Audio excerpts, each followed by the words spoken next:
Yes. What you've read. Test what you've read. Okay, you're going to test what you're doing, which is actually very good. I think many of you are, I'm assuming, testing what you're doing, right? And if you're not sure if that's the correct answer, just giving you an idea that this textbook, we're going to cover 3 chapters on testing alone. That, that testing is the right answer. And if this was a game quiz or something and he said testing, he probably gets 3 bonus marks just for saying testing. Alright, what else would you try? Yes? You write the feature, then you start using the feature and seeing how you can improve. You say, well, it's almost like testing still, you know, the more refinement of that fine, yes. What else? But now, obviously, there's got to be an end to that because we'll be doing it forever and ever. Maybe, because we talked about how we've got to push it out because we can then get the monies. Perhaps you might go listen to get it out the gate the first time, and let's just get it working. We can work on improving it later on. That can be, you know, like Microsoft Windows, hot patch, you know, fix, and but not fix is more nice rollout. So now MS Paint is actually nice in 3D or something like that. Yes, get your hand up here. Explaining it to your friends. Yes, that's a good idea, right? Do you do that? I try. Okay, you try, and your friend will.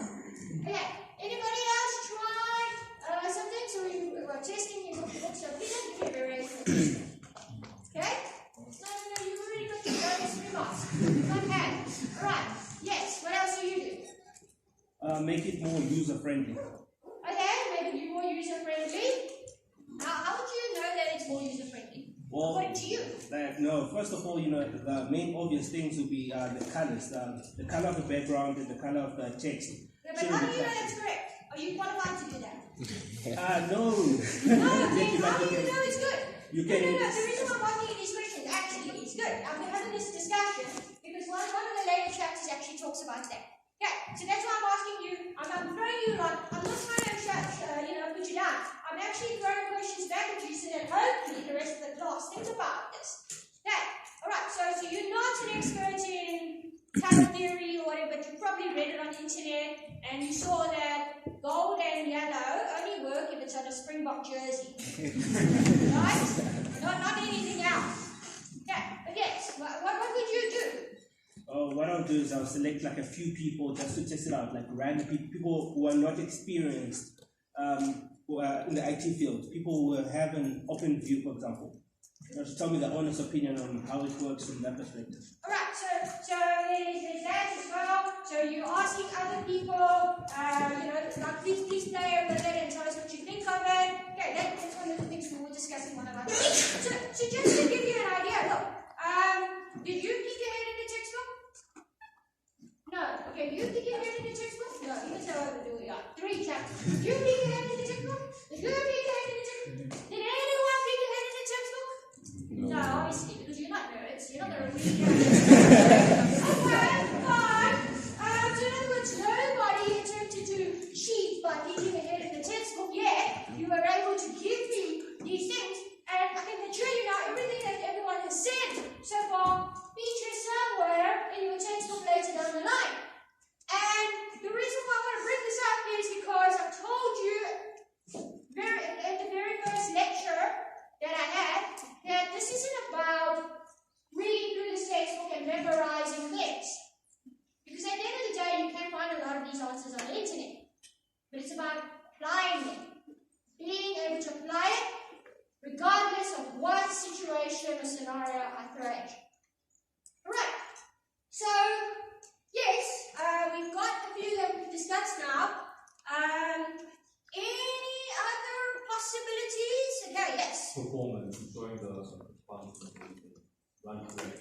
Okay, so you're running these straight. In a way, you're stress testing again later on in the textbook. I think anything you guys tell me now, we're going to find later on in the textbook. So in other words, you already know, oh yeah, I know that chapter. Maybe not in detail. I said, give me a 5-mark answer. You probably just performance, and then we'll stop and then go 1 mark, which is not good enough. So you've got to learn to expand. Yes. modularity of the code. Okay, so you're going to make sure it's modular, but come on, these are things that you've done since first year.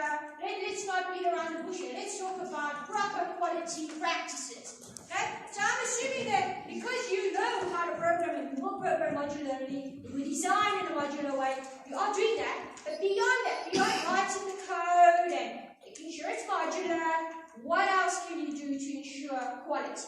Okay, what are the practices you can engage in?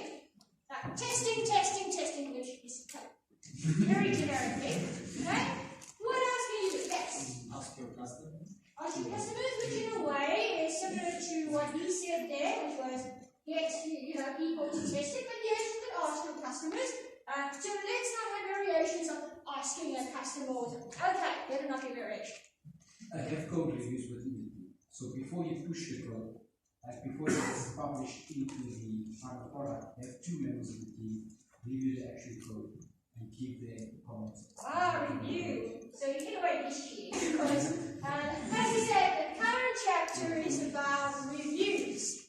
Yeah, and the Easter eggs he hasn't put. Okay, so That is doing like code reviews. yeah, okay. So, ladies and gentlemen, that's what we're going to talk about today. Reviews. Okay.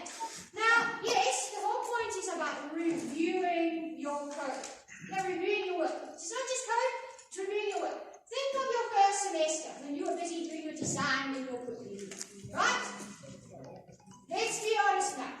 Hands up. Walk of shame kind of thing. How many of you factored in while you were working with the number 1, 2, etc., how many of you factored in time that said, okay, gang, here's what's going to happen. You will do this, you will do this, you will do this, you will do this. Then, before we hand in, we are going to swap it with each other. And then you're going to review my work, I'm going to review your work, and then we're going to give feedback to each other. And then we're going to make those changes, put it back all together, and we're going to hand it in. Who did that? Okay, alright. Who half did that? Hands up. Right. Who didn't do that? See, it's an opportunity for everyone to put their hand up. Come on. Who did not do that? Hands up. No, this is a lie. See? You don't understand how this works. You can't be in a state where you didn't do it, but you also did it. But you also half did it. So you're one of the three. Okay? So who didn't do it? It's fine, we're not judging you anymore. Come on. You didn't do it. There's only one person, that's a lie. Who didn't do it? Come on, admit it. Admit it. You get bonus marks for admitting. That is a liar. Okay. Right. Fortunately, this only honest person here is going to have to answer my next question.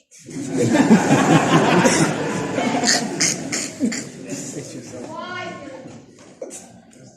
you don't have time? No, I'm interested in this. Yeah, but then what is it?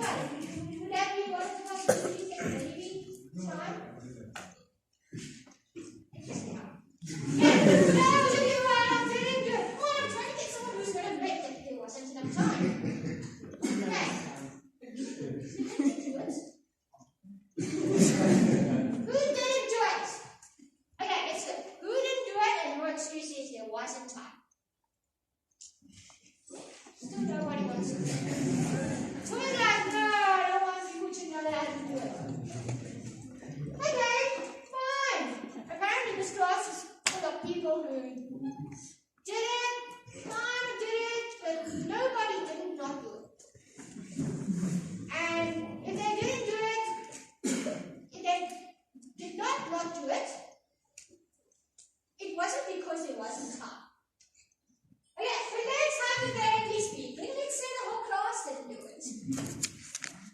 Why would you not have done it? What are the reasons as to why you would not have wasted time reviewing your design, your code, etc.?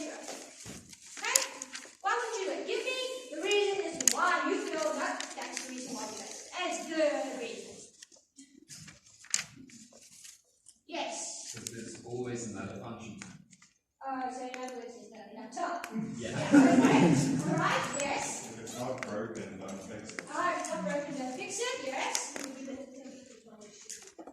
Okay, alright, then so yeah, that's how it is. So, yes. Alright. Okay.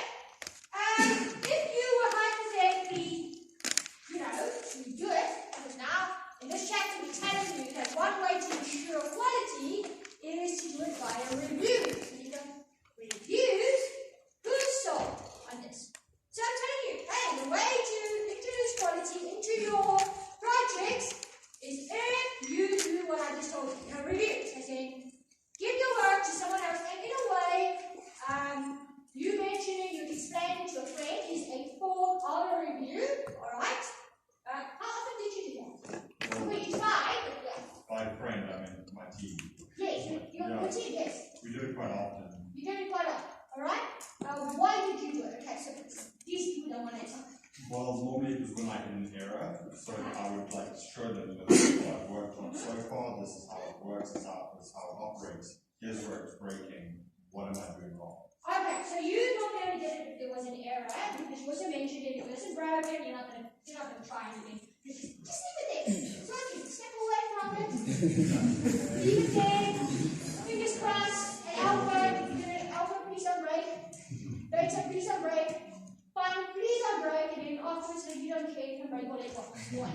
Okay, but okay, so you did it when it was an error because then you try to get another person's perspective on it. And did it work for you? Normally it works. Yep. Right. So you got to admit that when you get someone else with another set of eyeballs on it, you do get a different perspective, and generally you yield some very good results there. So in that case, does it not make sense for you then that quality, if you want your quality, you're getting a second set of eyeballs on? Look, you mentioned asking other people, your customers, getting other people to test it. That is a form of review, so to speak, right? The only difference is when we talk about reviews, we're talking about the people on the team looking at your work and trying to get people to go through the work, and review it and try and identify any issues that may occur. Now, the reason why you would do it and try to coax it out of you is generally people would go, but I don't have time to do this, because rather than focus on the quality, I would rather go and develop more stuff, more functions, so I can get the system to do all these awesome things, because it would be better that way, I can get more marks as a result. Okay, and that's generally true, but obviously we're now talking about if this was quality, then what should we be focusing on? So we are now assuming that you develop everything you need to develop. There's no additional extra features to try and bring in because, hey, it might bump up your marks a bit more. We're talking about avoiding scope creep altogether from your clients. You and your clients decide the system must do exactly this. You want to make your functions well. Reviews are a good thing. Now, as I said to you, reviews are effectively where you possibly get other people looking at the work. They go through it. They tell you, when I look through this work, these are the things I've picked up, that this might be an error, this might be a concern, etc., etc.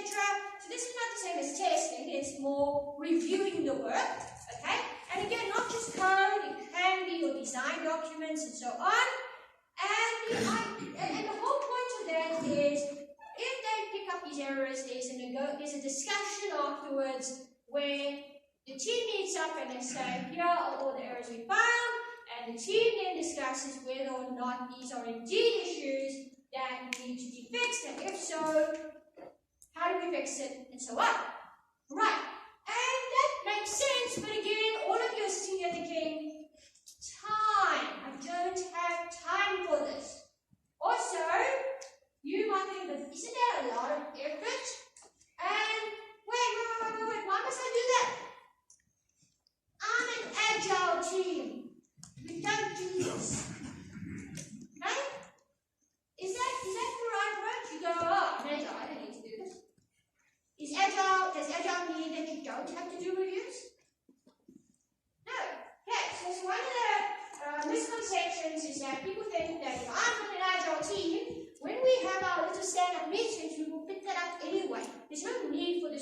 nonsense.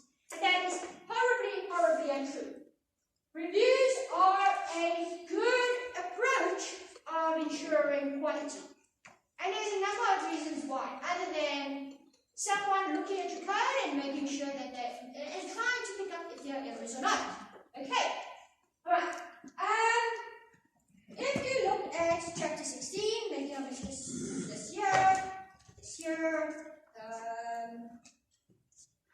Seriously, just turn this off. Thank goodness I have. Let's turn it on. Maybe. Nope. I am out. Okay, just turn on. Okay, so if you take a look at chapter 16.1, they talk about the cost impact of software defects. Now, before we move on to the whole thing of defects and so on, please note that the textbook on page 326 turns on eventually. Page 326, there's a little table there, a rectangular block for bugs, errors, and defects. Do you all see that? You and your liberated copies of this book. Okay? If you see it,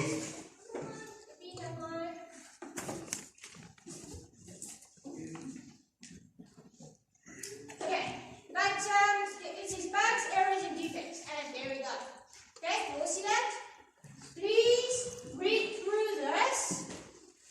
The reason why I insist that you read through this is because it tries to inform you or educate you on the correct use of the terms. Okay, so if you take a look at bugs and errors and defects, you need to understand the timing. The time is an issue here in terms of which word to use. There's something exciting happening here.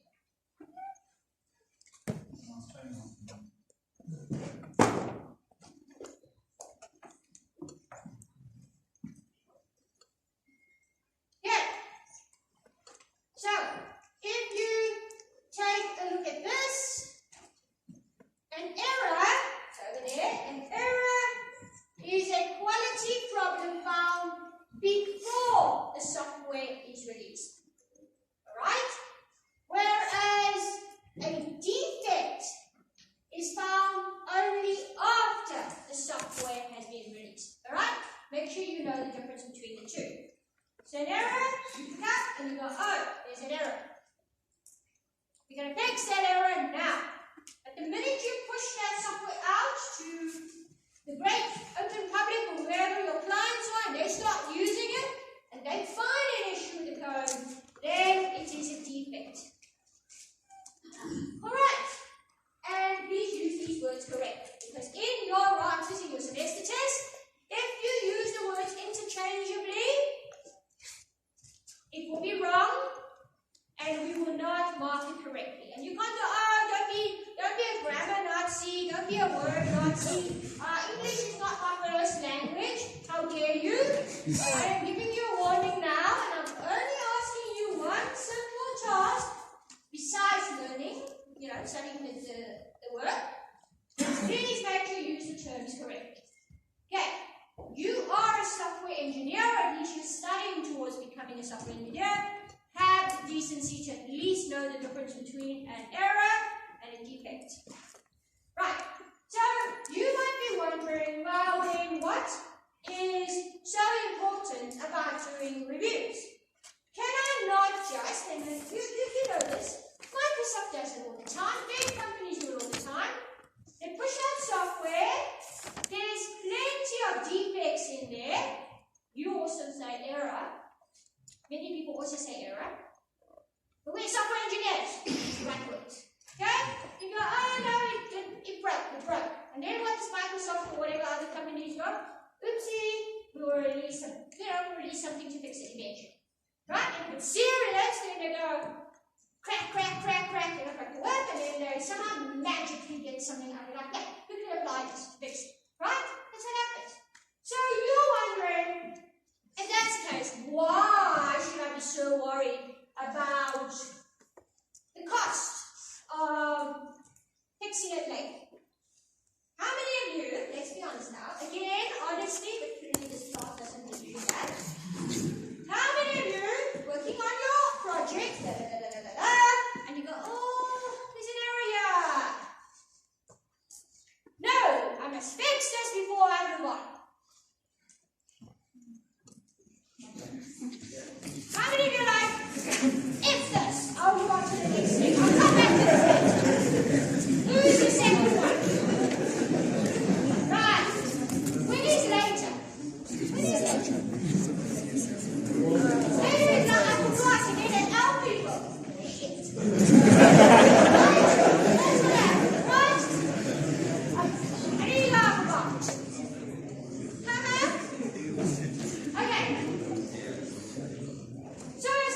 Is that not the case?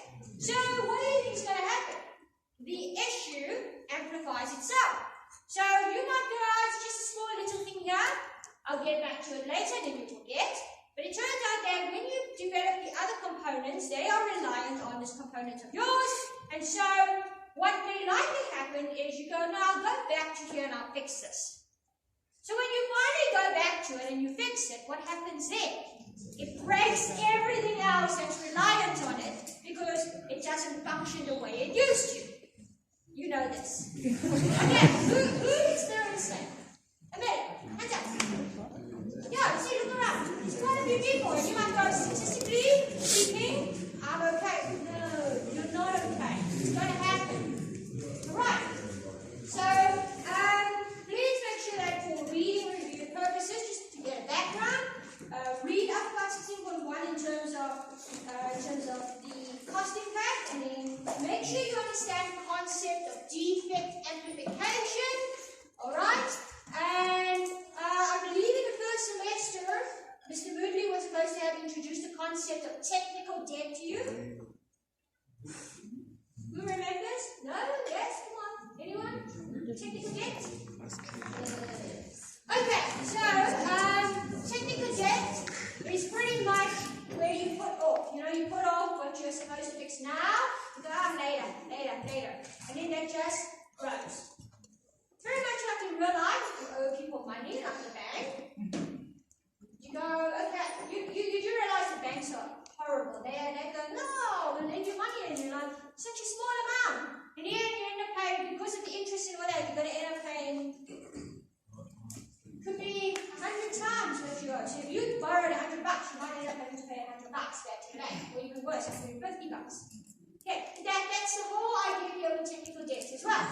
Alright, so 16.3 then talks about review metrics, and there they're referring to technical reviews, and this is what we are trying to focus on. Alright, so over here on page 328, I did warn you there was some maths, and the maths is upon you now. But here's the thing. I am not going. You see, this is like a bit of a gamble. So I could do one or two things. I could test you on your ability to recall what the formula is, alright, and give you marks for it. Or I can say, well, I'll give you the formulas and then you must just make sure you work it out correctly. Now it sounds like option 2 is the best way to go, right? Because then you don't have to remember anything. But then, it means that the marks come from you and your ability to calculate correctly. And in the past, with the calculator, people still got it wrong. Now I can't give you marks and go, oh wow, this child managed to substitute right. No! Okay, so what I will do is I will give you the formulas so you don't have to memorize. Because I know not too much to remember. It's fine. Concentrate on application. But that means that you need to know what these values mean. Okay? And I need you to go back to reach back into your memories from grade school. You remember that? Grade school. Where you had to add things up and you had to divide. Remember doing things like that? Yes, I hope you do. Okay, do you remember your teacher going, we can't add oranges and bananas together? Do you remember that? Okay, that is important in today's lesson. Very much so. I'll explain why. Okay, so there is a bunch of formulas here which I will not expect you to memorize, but I expect you to know when to use them. Okay? I am not going to ask the question and go, use this formula now. You must figure out these are the formulas. So I'll give you a sheet with the formulas. When to use that is up to you. Maybe I will give you a formula sheet and then there'll be no question that relates to this. I will be that weak. Oh, yeah. But I do like this type of question, so chances are high that you will use it. Okay, so the first question there is preparation effort. Okay? And note that it it's not a formula. Preparation effort is represented by EP. E standing for, take a guess. Effort. Okay? And what do you think the P means? Preparation. Now this, ladies and gentlemen, is the preparation time. And notice there, in person hours. Person hours. Got it? Person hours.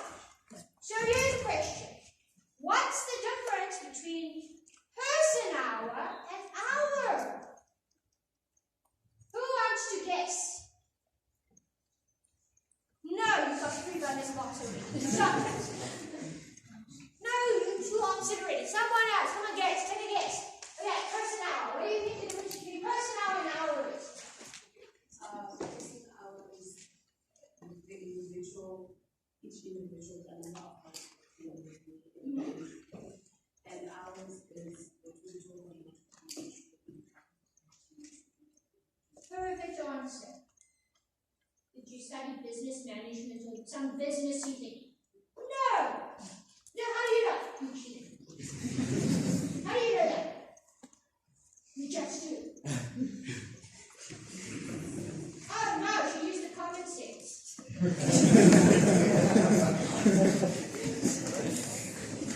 Right.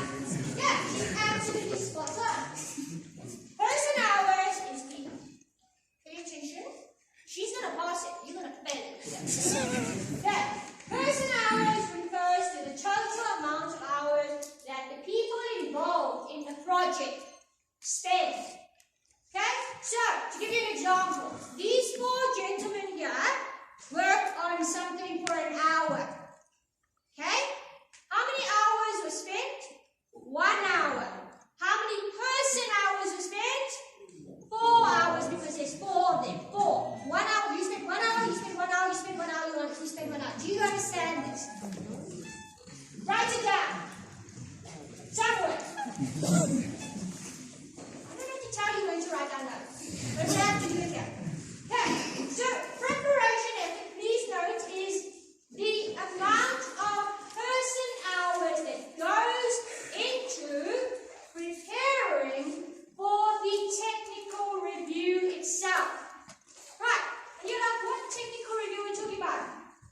So, remember the whole exercise I told you about that you would work on an item, okay? So it might be design, or you might have written the module of a code or something, and now you're going to review it. Okay, so the whole idea is you're going to get people to look through that work product. Again, could be design, could be code, anything, right?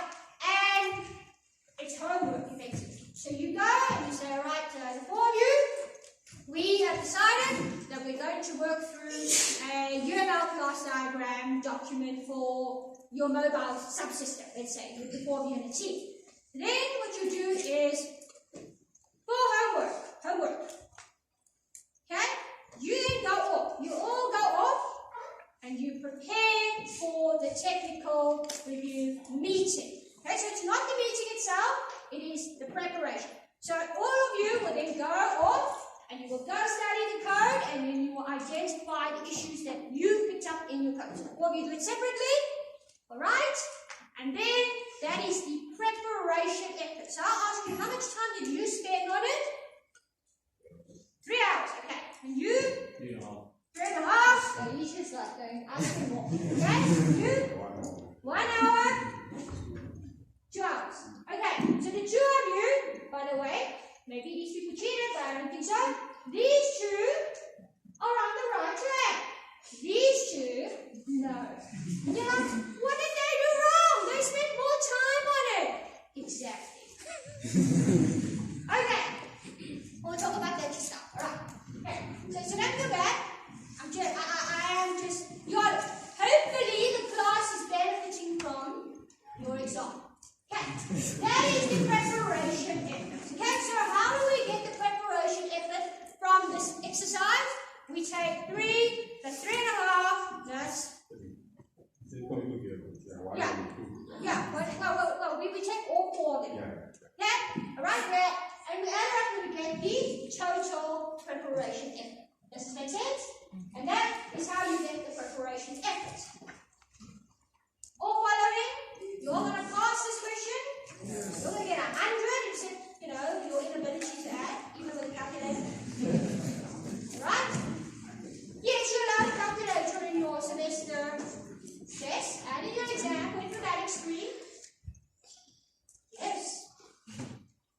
So when you mess up the calculation, it makes me even more sad. Right. Okay.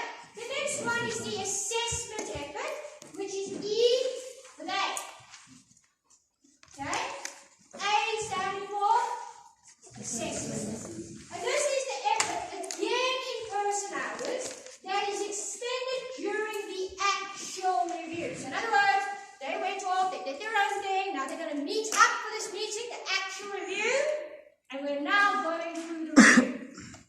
So, how many hours are we going to spend on this? Let's say you spend a total of 2 hours on the meeting, at the meeting. Because it is 2 hours that you spend, and there's 4 people, what would the assessment effort be? 8 hours. Alright, does this make sense? Because it's not like he was late 50 minutes.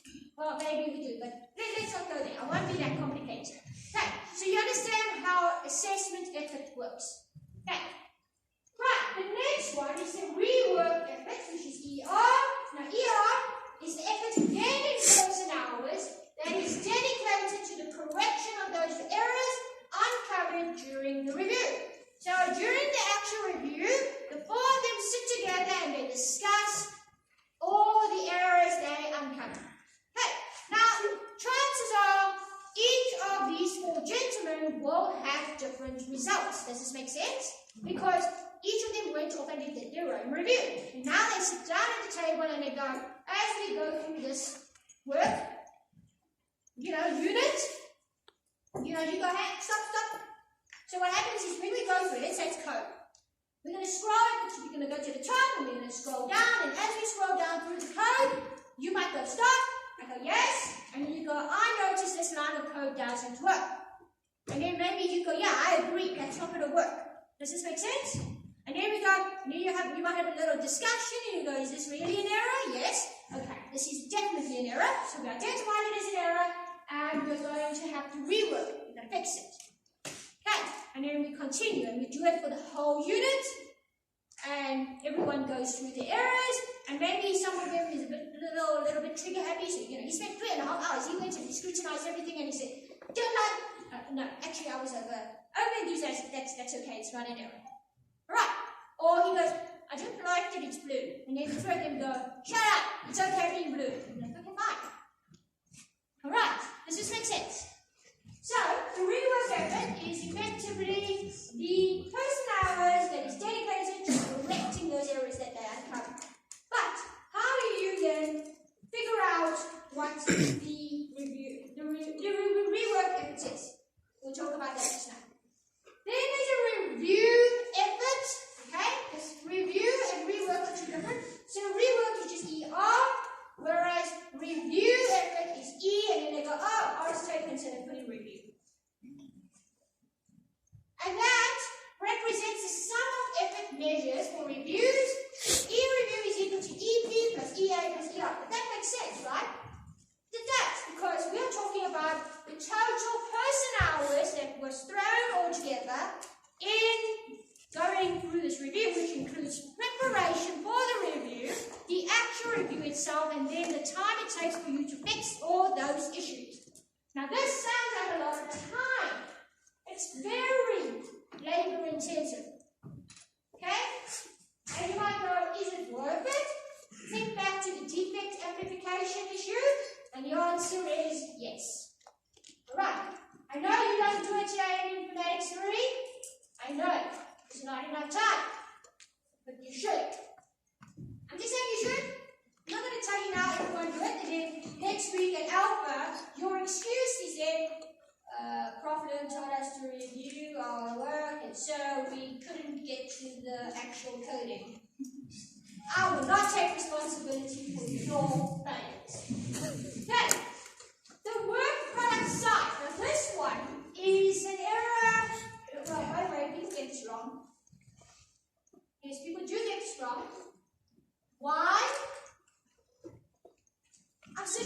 out. Okay, but the work product size, this one I can understand why. Okay, I don't really, but I can guess. So the work product size is effectively a measure of the size of the work product that has been reviewed, examples, the number of UML models, or the number of document pages, or the number of lines of code. So your team needs to decide what is the unit you wish to work. Okay, so earlier I mentioned you can't add bananas and oranges and blah blah together. This is what I'm talking about. In your question for the semester test, I will give you a certain unit to work. Okay? And you might find that you're working with two different types of things. If that is the case, read the question carefully to ensure that you are calculating the right thing and not all of them all at the same time. Okay? It makes no sense for me to go 10,000 lines of code, okay? And then your final answer is 3 UML diagrams. How? Does this make sense? Okay, so your work product can be any unit that is quantifiable, and it could be examples of, you could maybe say, I'm going with page count, I am going with the number of UML diagrams, or it could be how many lines of code I've written. Does this make sense? Okay, alright. The minor errors found is ER minor, and that is, can you guess, just the number of minor errors. So when you identify an error in your review, you have to then classify it as, is this a smaller error that we can fix easily, or is this a big error and this is going to be a lot more substantial. Does this make sense? Okay, so the other one is the major error found. I think that's obvious. These two are straightforward and very obvious here. Then there is total errors found, and if I cover this, total errors found, who's going to guess what total errors found is? How do you work out total errors found? Can anyone guess? And I don't want the same usual people who keep telling me the answers. Come on, someone else. Brave enough to chance this now. Who's going to tell me how do you work out the total errors found? No, you answered, and you answered really well. Okay, yes, what is the answer? Major errors plus minor errors. Yeah, that's okay. I was just going to say minor errors plus major errors. You cheated. Is she correct? How do you know that? Common sense, okay. Does it make sense? The total errors are obviously going to be the major errors and the minor errors. Okay, so, right, okay. Now, error density, this is the one. So if you're wondering, why am I calculating all this? What's the point of calculating all this? The point of calculating all this, really, at the end of the day, is we want to work out the error density. And you're like, really? Okay, then can we work out the amount of hours spent? That doesn't really take us anywhere. It just tells us how many hours we spent, which is good, fine. But the one calculation we really, really want to focus on, which is not, it doesn't really have anything to do with how many hours you spent, but we will talk about that just now, is the error density. Why are we interested in the error density? So, here's the thing. How do we know we are improving or not? So when we're busy developing things, and we're writing code, and we want to know, are we getting better at writing our code, or are we getting sucky at writing our code? What is one thing we can do to say, yeah, I'm getting better at it? Is there a way for us to tell? Yeah. Of course there is. How? Through the error density. That's why we're bringing that up now. Okay, but how? Okay, think of it this way. If we don't look at error density, and I go, think back to your first year, Informatics 1A. How many errors did you make in your first prep? And it was 0 on the genius, okay, right? 0. How many errors did you make in your second prep? You know, I didn't make any errors there either, fine? Third one, now it's getting more complicated. Okay, so maybe you third one you go, one error. I'll admit that much. Then in your next graph, it's even more complicated. And it's like, how many errors did you make? You go, 2. Okay, fine. By the time we got to the semester test, we said, how many errors did you make? You go, 9. Okay, I know. Let's go with me. You go, 10 errors. Now, if we just looked at errors, it sounds like you're getting stupid. Right? That's what it sounds like. You're making more errors. We're not factoring in that you're writing more lines of code, and more lines of code means more errors, right? So that's why error density makes a lot more sense. Because it's looking at the amount of errors that you make over the work size, the work product size. But you've got to decide what the work product size is. Okay, it's got to be consistent.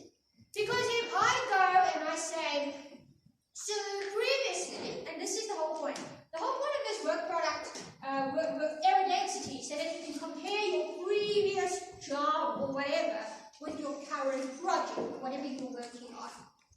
So if in the previous jobs you go, I made 3 errors in my UML diagrams, can I compare it with your code now?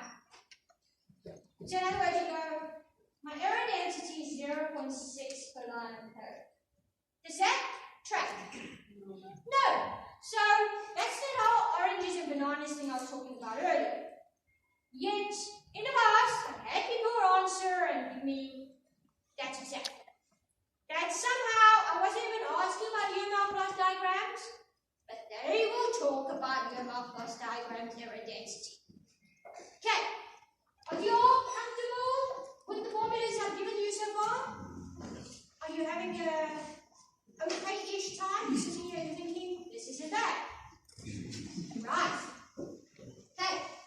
So you might go on about how might these metrics be used, and then they give you an example. Now this example is yeah, we can work through this example, but it's not great if you just go through this example. I want you to actually attempt the examples I have, well, the exam I've uploaded, please work through that. Okay, on your way. Not good? Yeah, you've got the formulas, but apply. Okay, so here they talk about, assume that the requirements model contains 18 UML diagrams. So here in this example, they're working with UML, a document, a design document, and in this document, there are 18 UML diagrams. And as part of the 32 overall pages of descriptive material. So now, this example here confuses people because they go, wait, there's 18 UML diagrams and there's a page count. Here's what you need to do. If you've got multiple metrics, look at what the if there's a comparison to be made, right? Look at what the previous error density is in units of. Because if the previous error density says per page, then which of these two are you going to use? You're going to use the page one. Does this make sense? You're not going to go, oh, the previous one's page, but I like UML more.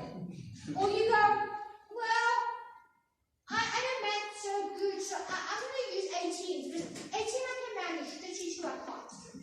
No. Okay. Then you can see that in during the review, and this is after the preparation, and they've sat down and they've duped it out, they then identified 18 minor errors and 4 major errors. Okay? Therefore, the error total is 22. Does that make sense? Because you added those two, 18 plus 4. And the error density is 1.2 errors per UML diagram. Does this make sense? Okay, because you basically said there are 22 errors in total and you divide it by 18. Okay, because they are talking about per UML diagram. If this was 18 errors, but then you see later on, you see actually doing the whole thing, and they talk about pages, then you should have divided it by the page number. Alright, and then therefore, error total is equal to 22. Error density is 1.2 errors per UML diagram, or 0.68 errors per requirements model page. So you can see they work them both out here in this example. In my semester test exam, I will see, I won't even tell you which one to give you, because I will give you a question where I give you a previous error density. And I'm going to ask you, consider the team's current performance in terms of error density. Does this make sense? So you've got to look at what is the previous error density, and then look at the information I give you, and then work out an appropriate error density that you can match or compare with the existing one. Alright. So, and you do know how to compare, right? If the number is lower than what you've got now, what does it mean? Are you doing well? If the previous one was lower than your current value, you're doing well, right? But if your current one is lower than the other one, then it means you're doing better. Okay, right. So, okay, that's for today. Now they say, if reviews are conducted for a number of different types of work products, example, requirements model, blah blah, the percentage of errors and each review can be computed against the total number of errors, but we don't have to worry about it. Okay, so now you know about the calculations of how to work out an error density. On the next page, they're going to tell you about blah blah blah blah. Don't worry, I'll give you an example. Okay. However, they talk about effort saved per error, and then they say E testing minus E reviews, and over here they give you a formula. Now I'm not so worried about this one because it actually makes people get so confused here. What you should realize is this diagram. Okay? I'm not saying memorize the diagram, but you should understand that this is why they say reviews are important. So if you look at this graph here, they are showing you that if you have reviews, that's this line here, this smaller line, this lower line here, you notice that when you start with the planning and requirements and design and code, you can see that the line here means it takes more effort. You see that? Okay, it doesn't take effort if you, there's much effort if you don't do it, obviously. But the minute you go into testing, you will discover that because you didn't review your code, it takes over the effort in terms of work that has been inspected previously. In other words, undergone reviews, and you see that they go, oh no, without inspection, you got to fix, effort during testing. And over time, because this is time, you'll notice that the deployment of your work that is with reviews is before there's a gap. You can deploy your work sooner than work that you haven't deployed. Because during testing, you're going to find all the errors. Okay, how many of you are finding in your testing, if you have the time and luxury of testing, have you noticed lots of errors? And how many of you, when you were busy debugging those issues, you could have picked this up sooner? Right? So the whole point of this graph is to say, listen, it's reviews. Okay. Right. Now, criteria for the types of reviews. Well, remember reviews, there are different types of reviews, and you might think that that formal technical review does take a lot of effort and time, and you don't have to always do it that way. There are other ways of doing reviews, like in Alfred over here, he said he would explain it to his team members. It's kind of like a pair programming, almost a pair programming approach. Okay?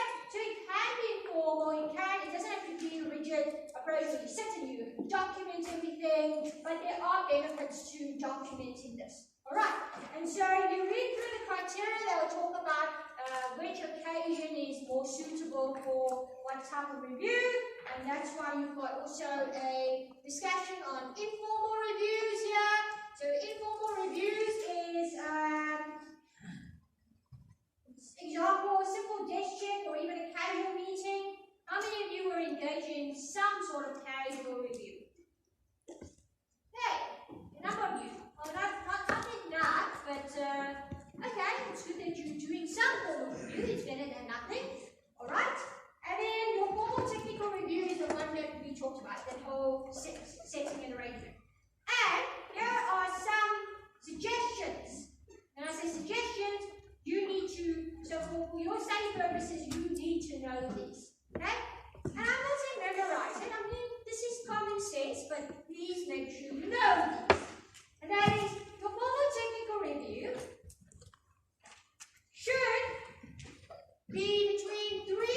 want people involved in a review. Why? Why can't I just have one person on the review? Yes. That's so what you want more people looking at. Okay. So they do say 3 to 5. And the reason why 2 is also not good enough is if it's 2, it's an informal, it's a peer programming. You might as well do a peer programming review kind of thing. Okay? With the 3 people or more, you're also trying to have the third person to kind of break the tie in this discussion. So it's about 3 to 5, typically. So they're saying these are basic guidelines. If you have 6 people on the team doing a review, you probably don't want that. Because remember we talked about person hours. If there's even a 6, 7, 8, 9 person, you are adding unnecessarily to the review. So if you're in a team that's larger than the team you have before, which is not the case here, but if you don't, then you don't want to waste so much time and say everyone must review everything. You can have different people working on reviewing different components or products. Okay. Also, can you imagine a technical review, the actual review? 8 people sitting there. You will never do. You will not be done. Okay. Then advanced preparation should occur, but should require no more than 2 hours of work for each person. Okay. So we're not asking you to study it in such detail. Now, some of you might think, well, hang on, no. How many of you are able to go through a piece of code and write a rule up and go through it and go in 2 hours? Some of you are like, I can't do that. Here's the thing. Your review should not be of the entire program. It should be concentrated on a small component. So you're focusing on a module, a unit, and so on. Alright. And the duration of the review meeting itself should not be more than 2 hours. Again, the whole 2 hour limit is actually trying to force you to concentrate on a smaller unit of work. Okay. So if you find that the question is, and there are questions in the past where I go, a 75-page design document that comprises the whole project. You should already have picked up a long mouse and said, no, it can't be that. You should only be focusing on one component of your system. Okay, because you all agree, can you go through your project right now, your 30-year project, as is right now, can you go through it in 2 hours and do a proper job of doing it? No. Okay. So if someone does it in 30 minutes, don't go, 30 minutes, doesn't care. It's not that. But you also have to ask yourself, 30 minutes, but this takes a lot longer. It should take a lot longer. Okay. Right. Then, for some reason, like, blah, you read, and then they tell you things about who should do what, the person does what role. You can go through it just to get a sense of what happens in a review. Alright? This is, I think, the question that kills everyone. Because how dare I ask you to write what the review report should look like? Yeah. So what actually happens? What do you need to, and I'll ask you please just provide a review summary report. So all you need to indicate is what was reviewed. Okay, so I would give you a scenario and say you're reviewing the product. So you would say, yeah, we're reviewing this. I'm giving you marks for repeating what I told you. Please review the UML class diagram for the mobile app. What was reviewed? The UML design document for the mobile app. Yeah, that's not the 4 marks. Who reviewed it? So you put down your name, and then everybody else on the team who reviewed it. What were the findings and conclusions? Now, here is where you get most of the marks. What are you writing? Now you're going to have to go, we found the following errors. These were the following minor errors, these are the following major errors, and we might have to make this up. That's okay. But, what am I marking? Am I marking you on your creativity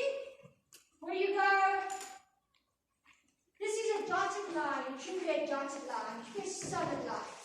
Give it to you now, right? I want to know what your plan is to fix it. Does this make sense? For example, let's say we were doing a banking, right? Because we then say that logging via Face ID is online, etc. And then on the review, completing a transaction is not possible to do for any using. Yeah, usually it's not.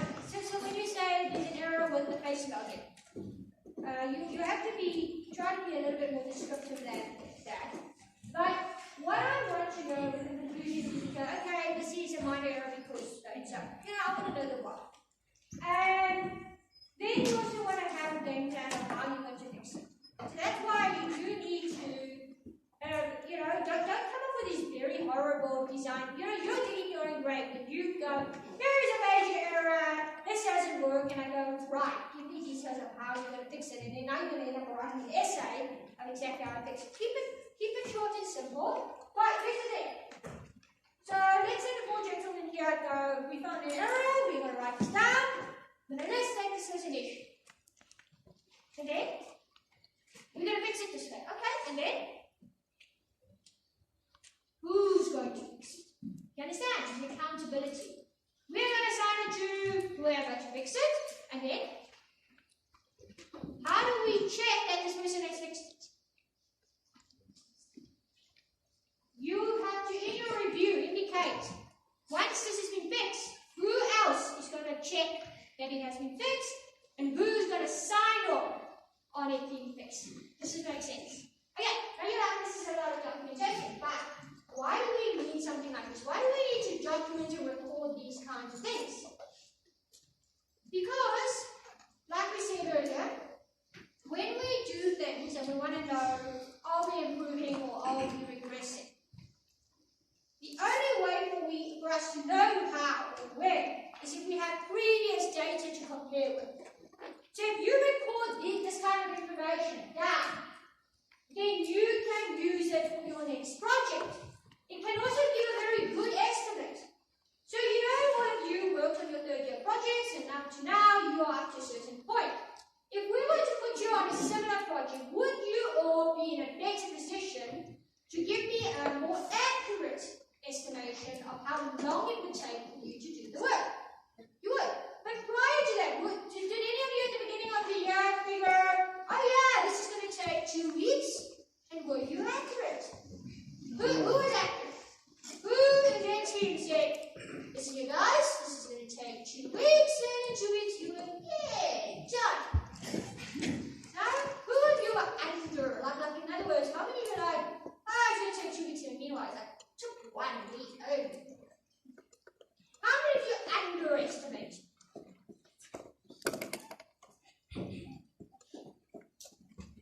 Very few underestimate us. But also, nobody put their hand up. Okay, he's in the team who's underestimated. But now that you've done it, would you say you're in a bit of a better position? And maybe you're still not going to get it right because you need the experience. So you're going to have to do a few more projects going ahead. But wouldn't it be better if you recorded your facts and findings so that when you finally do your 10th project, you're not going to go, what did I do the last 10? Because you're going to go and take out your notes and you go, oh, in the last 10, this was my average, this is what happened, so I can now give you a better, accurate representation. And that, ladies and gentlemen, is partly what AI is also about, right? AI tries to adapt itself, but in order for it to know to do the right thing, it needs to gather a lot of data. You are pretty much being the human version of your AI. You're going, I can't make a correct prediction or correct decision until I've gathered enough data about so and so. That's why they say record these things. Alright, so here are more review guidelines. Okay, so during the actual review, they will suggest you to remember you must review the product, not the producer. So let's say Mr. Daniels, we're all going to review Mr. Daniels' code here. Who doesn't like Mr. Daniels? A minute? Okay, Mr. Daniels. Hands up, who doesn't like him? Oh, you all love him. They all love him.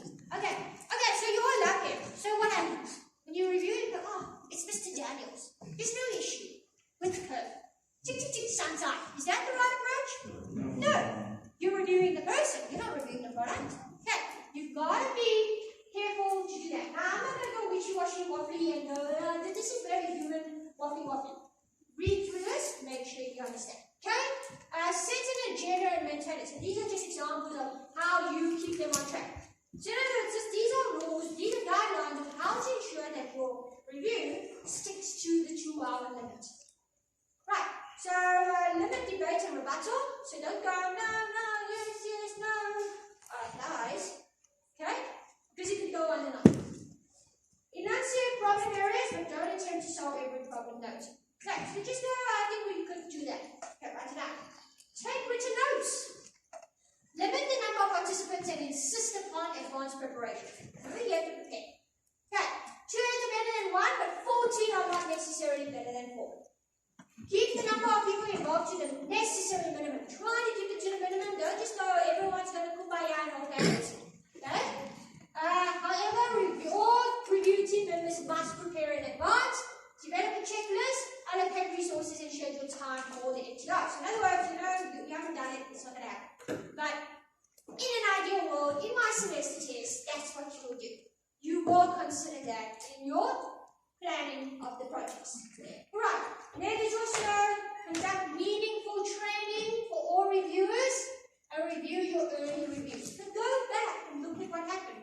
And because the thing is, you might have made some mistakes in the previous ones and you are improving. The whole idea is constantly improving on your previous work. Alright, and as I said, you must just make sure you keep it to a small unit and not something necessarily large. Now, I'm going to give you a scenario, and I need some volunteers. Let's have a review team of, say, 5 people, 5 volunteers. Come on up. Come on.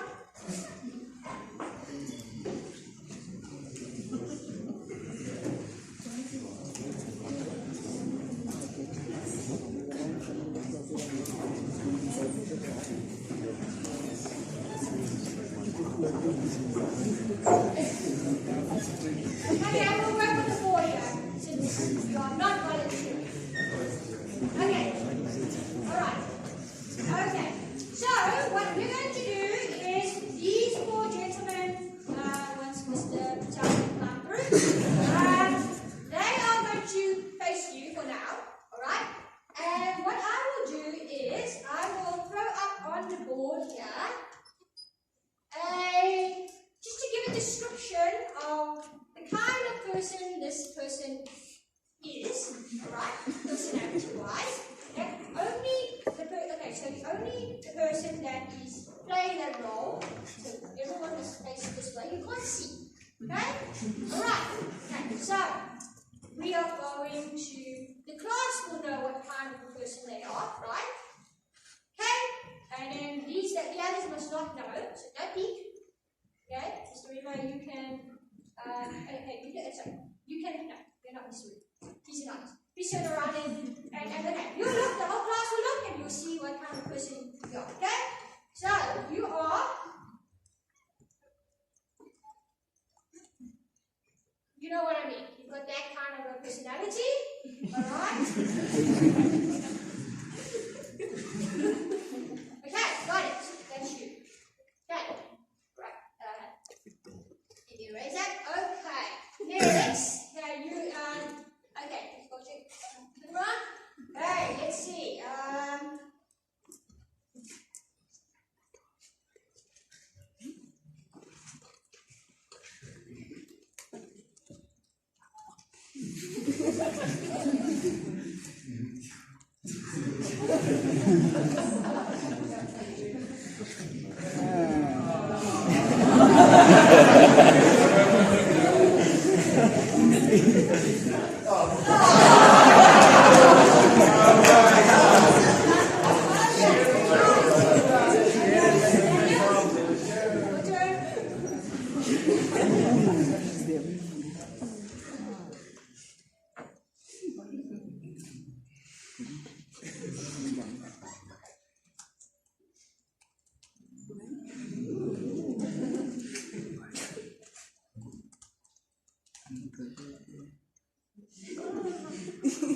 Okay, got it? Okay,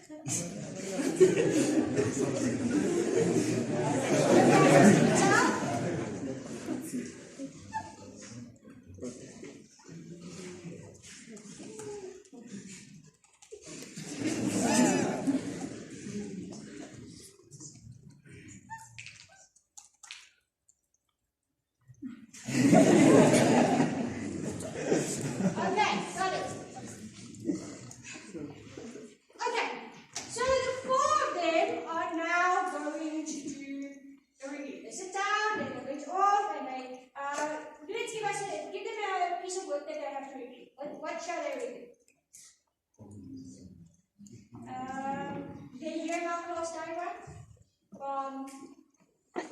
Okay, you're looking at different groups, but design documents, say 30 pages, okay? Containing how many human class diagrams can we shove into a 30-page design document? A lot, okay. Well, let's just make it 10. Let's keep it simple. Okay, right. So now this company decides that no, you're the only one that will have to do it. Do your prep work. Okay? Go and do your prep work. You're going to work on doing the design. These three are your seniors. So they're not going to do it. Right, no. Who wants to be leader?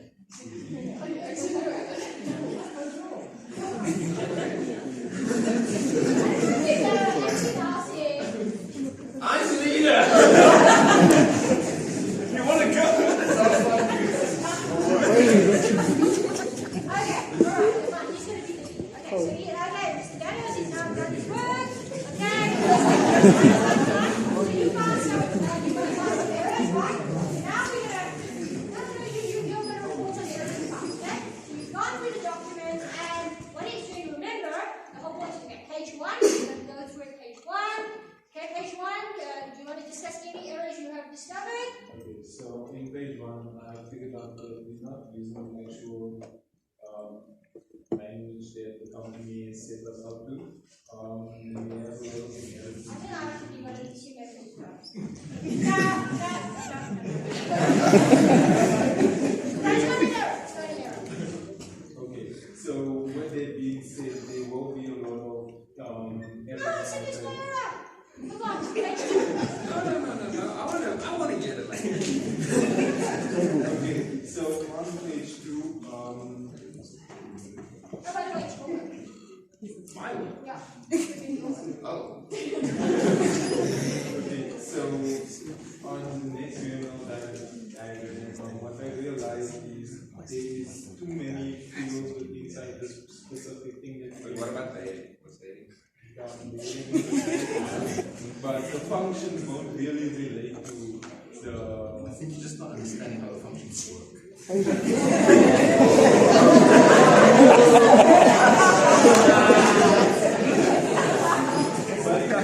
Raise our whole system of diagram and we set it out. The problem might occur that if this thing breaks, everything. No, I think you're wrong.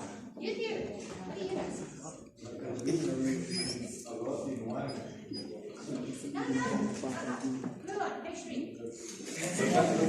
What if we split it?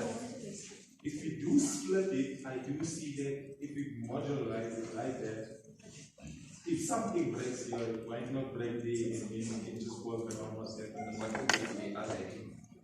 But with the other heading be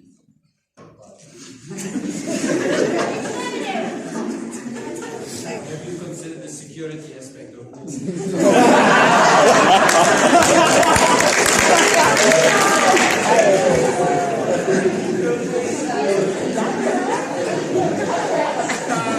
Are we providing too much? Okay.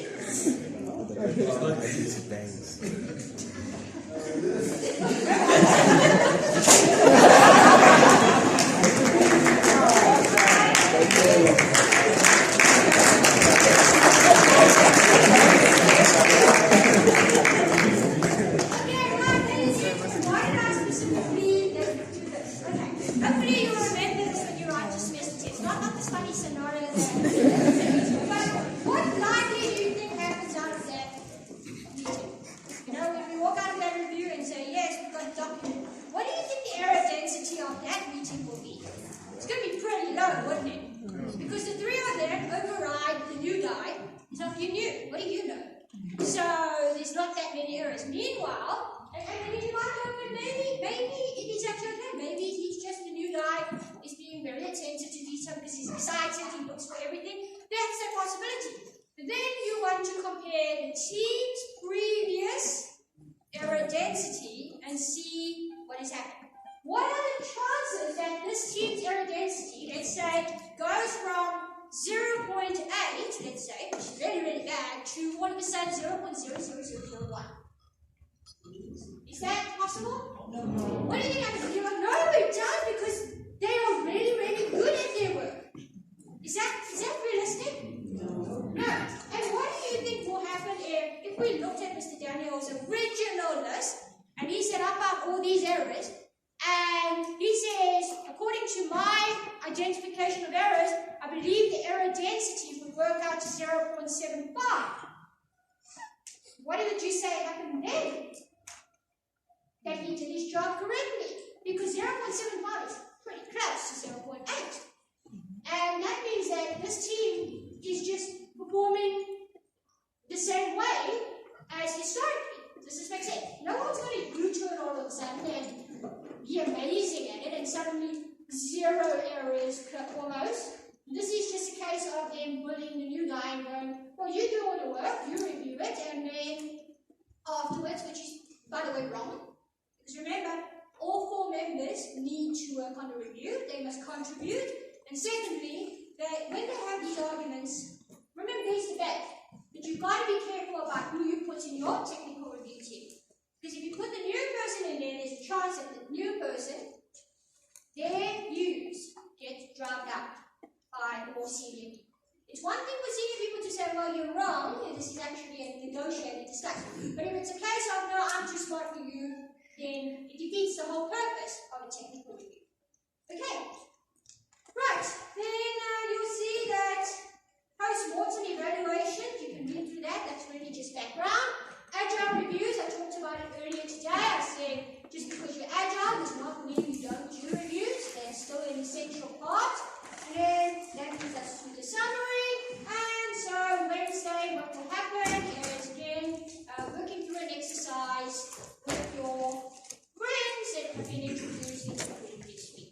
Unfortunately, it is Mr. Manifest isn't having to give people class again because I have to go and attend some teaching and learning things again. Next week,